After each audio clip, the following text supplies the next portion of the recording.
السلام علیکم ورحمۃ اللہ وبرکاتہ۔ نماز کے بعد دوسری دعا ہوتی ہے جسے دعائے ثانی کہتے ہیں۔ دعائے ثانی میں دعا کے آخر میں الفاتحہ کہتے ہیں۔ اس الفاتحہ میں کیا پڑھتے ہیں اور کیا یہ الفاتحہ بدعت ہے؟ کیا یہ صرف سنیوں کے یہاں رائج ہے اور سنیوں نے یہ غلط طریقے پر رائج کر لیا ہے؟ اس کی کیا حقیقت ہے؟ کیا یہ کرنا جائز ہے یا نہیں جائز ہے؟ آج انشاءاللہ تبارک و تعالی اس بارے میں آپ کے سامنے وضاحت کی جائے گی۔ بہت سارے لوگوں کو ہماری ہر چیز سے تکلیف ہوتی ہے، لیکن ان کی تکلیف سے ہمیں اپنی چیزوں کو بند نہیں کرنا ہے۔ اگر وہ بدعت کہتے ہیں تو بدعت کی کئی قسمیں ہیں۔ اگر وہ بدعت مراد لے رہے ہیں تو ہم کو بھی اپنے دل میں یہ سمجھنا ہے کہ یہ بدعت سیئہ نہیں بلکہ بدعت حسنہ یا بدعت مباحہ ہے، جیسا کہ بہت ساری بدعت حسنہ یا بدعت مباحہ ہمارے درمیان ہماری شریعت میں رائج بھی ہیں اور ان کو سب کوئی کرتے ہیں۔ اسی طریقے سے اگر اس کو بھی وہ بدعت کہتے ہیں تو اس میں پریشان ہونے کی ضرورت نہیں ہے۔ رہی بات یہ کہ اس میں پڑھتے کیا ہیں، تو دیکھیں اس میں جب الفاتحہ کہا جاتا ہے تو چاہیں تو آپ سورہ فاتحہ کی تلاوت کر لیں، یا اس میں اپنے لیے کوئی مخصوص دعا، اپنے گھر والوں کے لیے، اپنے والدین بال بچوں کے لیے کوئی مخصوص دعا کرنا چاہیں تو اس میں بھی یہ دعائیں کر سکتے ہیں۔ جو بھی آپ دعا کرنا چاہیں الفاتحہ میں کہہ سکتے ہیں۔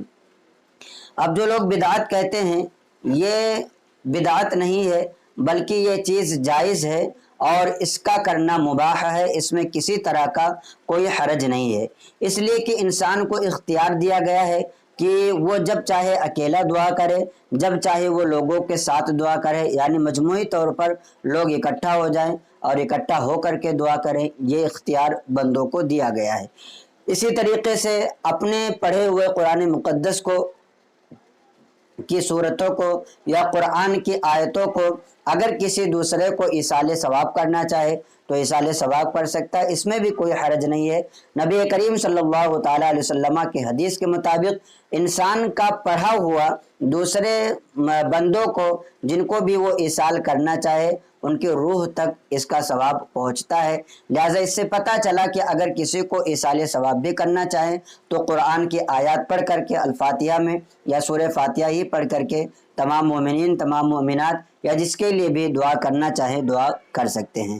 رہا یہ سوال کہ اس کا دستور جو سنیوں نے بنا لیا ہے تو اس میں بھی کوئی حرج نہیں ہے، اس لیے کہ بہت سارے صحابہ کرام کی زندگیوں کا جب ہم مطالعہ کرتے ہیں تو انہوں نے بھی بہت ساری عادتیں اپنا لی تھیں، لیکن شریعت نے اس بارے میں کچھ بھی نہیں فرمایا۔